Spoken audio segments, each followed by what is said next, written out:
இப்போ நம்ம என்ன ஸ்டோரி பார்க்க போகிறோம் அப்படின்னா, விடியும் வரை காத்திரு அப்படின்ற ஸ்டோரி தான். ஒரு ஊரில் வந்து என்ன பண்ணுவாங்க, ஒரு குடும்பத்தில் வந்து 2 பெண்கள் இருப்பாங்களாம். 2மே எப்படின்னா அதுமாதிரி ஒரு குழந்தைக்கு மட்டும்தான் கண் தெரியுமா, இன்னொரு குழந்தைக்கு கண்ணே தெரியாதான். அப்படி இருக்குமா. அப்போ என்ன ஆகும், அந்த கண் தெரியாத பொண்ணு வந்து வீட்டுக்குள்ளேயே இருக்குமா, கண் தெரிஞ்ச பொண்ணு எல்லா இடமும் போயிட்டு வருமா. கண்ணே தெரியாத பிள்ளை வந்து என்ன பண்ணுமா, வெளியில் போய் விளாண்டுட்டே இருக்குமா. அப்போ வந்து ஒருத்தவன் வந்து உட்காருவானா.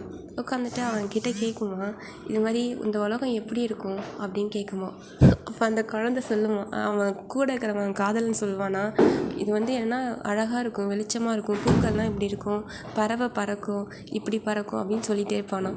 சொல்லிகிட்டே இருந்தோம். அந்த பொண்ணு கேட்டே என்ன பண்ணுவாளாம், ரொம்பவே வந்து சந்தோஷப்படுவாளாம்.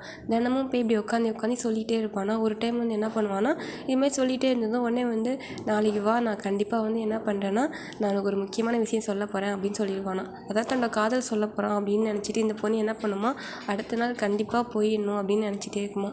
வீட்டுக்கு வந்ததும் அப்போ தான் தெரியுமா, இது மாதிரி அந்த பையனை வந்து இப்போ வந்து இந்த பொண்ணு வந்து கண்ணு தெரியாத பொண்ணு வந்து கண்ணு தெரிஞ்ச பொண்ணுகிட்ட சொல்லுமா. இது மாதிரி என்னென்னா, வெளியில் ஒரு பையன் வந்து என்கிட்ட பேசுகிறாள், அவன் எப்படி இருக்கான்னு சொல்லு, அவன் இல்லாமல் இருக்க முடியாது, நான் அவனை விரும்புகிறேன் அப்படின்னு இந்த பொண்ணுகிட்ட சொல்லுமா.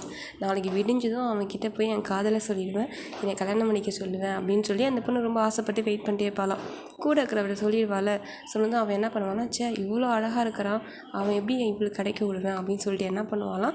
உடனே டக்குன்னு அடுத்த நாள் வந்து விடுஞ்சதும் நான் அவன் கூப்பிட்டு போகிறேன் அப்படின்னு சொல்லிட்டு என்ன பண்ணுவானா, இவளே கண்ணு தெரியாத பொண்ணு மாதிரி போய் அவள் கூட இருக்கிறவரை கல்யாணம் பண்ணி